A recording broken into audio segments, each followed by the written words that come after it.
Message de Geneviève Diarosc, ministre déléguée auprès de la ministre des Armées chargée de la mémoire des anciens combattants.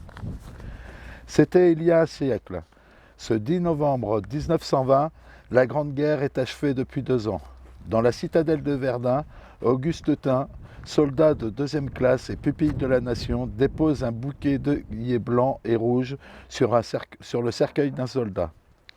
Un parmi tous les combattants des Flandres, de l'Artois, de la Somme, du Chemin des Dames, de Lorraine, de la Meuse, un de ces braves. Un des poilus qui participa à une interminable guerre.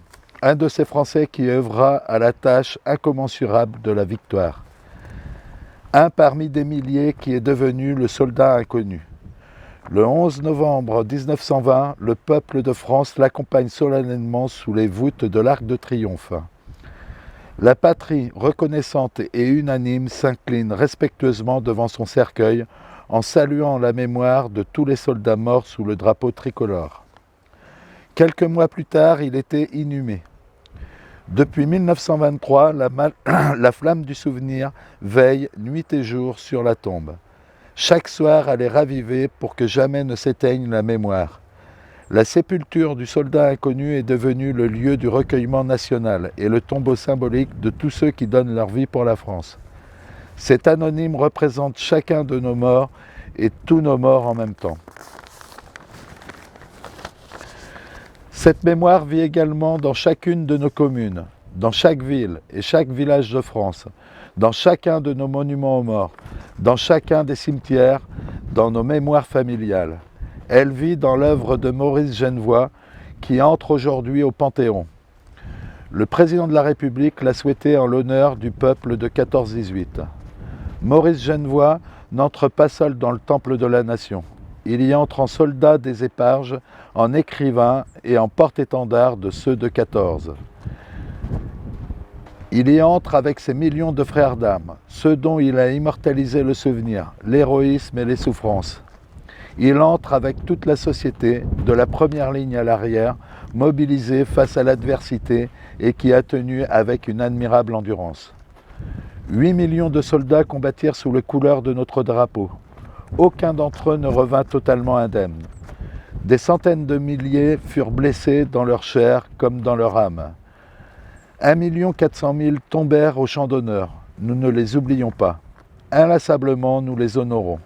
Chaque 11 novembre, la nation rend également un hommage solennel à tous les morts pour la France, ceux d'hier et ceux d'aujourd'hui. Chaque année, nous rappelons leurs noms. Chaque 11 novembre est un moment d'unité nationale et de cohésion autour de ceux qui donnent leur vie pour la France, de ceux qui la servent avec dévouement et courage.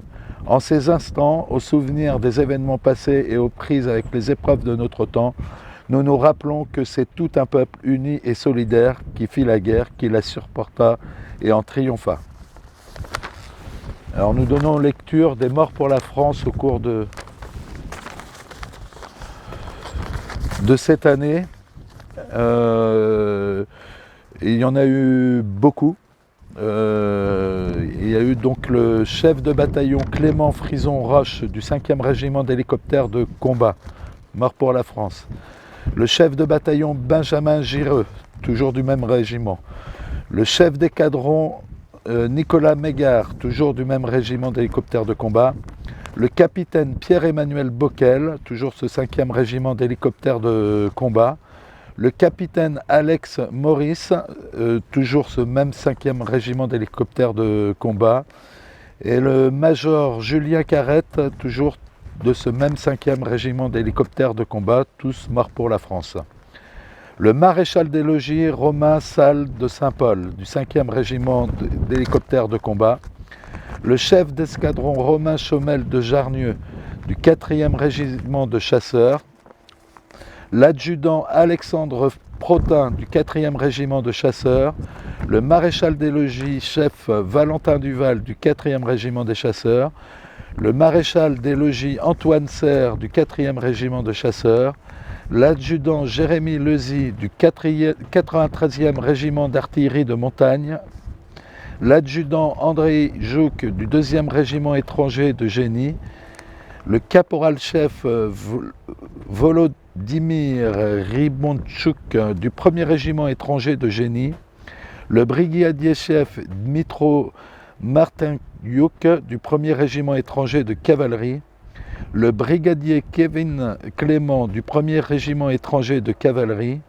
Le brigadier Tojo Aïsina Razafisalama, du 1er régiment des hussards de parachutistes. Le maréchal des logis Andy Fila, du 14e régiment d'infanterie et de soutien logistique parachutiste.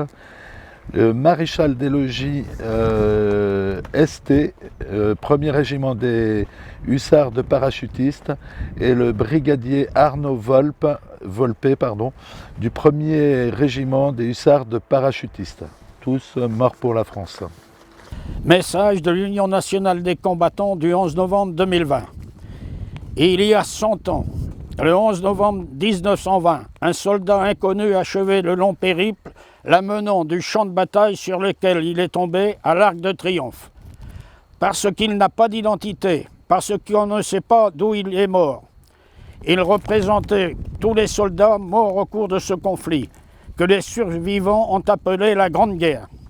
Aujourd'hui, il représente tous ceux qui sont morts pour défendre notre patrie, la France. Par-delà ceux qui sont tombés, le soldat inconnu représente tous ceux qui ont combattu sous le drapeau tricolore. Les Français de métropole et d'outre-mer, les ressortissants des territoires sur lesquels notre drapeau a flotté, et les étrangers ayant deux patries, la leur et la France. Par-delà les combattants, le soldat inconnu représente les familles, éprouvées pour la plupart, qui ont tenu au prix de sacrifices souvent oubliés. Et par-delà les familles, le soldat inconnu représente une civilisation, affirmant que tous les êtres humains naissent libres et égaux en droit, voulant que la liberté de chacun s'arrête là où commence la gêne des autres, confiant à chacun de ses membres la propriété du patrimoine culturel, matériel, spirituel de notre patrie. En un temps où ce patrimoine est menacé, chacun d'entre nous a le devoir de se montrer digne de ceux qui ont défendu la France au prix de leur vie. En ce jour, inclinons-nous face à ce monument, lieu de mémoire de tous les morts, pour notre liberté. Combattants de 14-18, de 39-45, d'Indochine, de Corée, d'Afrique du Nord et des opérations extérieures. Honneur et reconnaissance à tous nos combattants.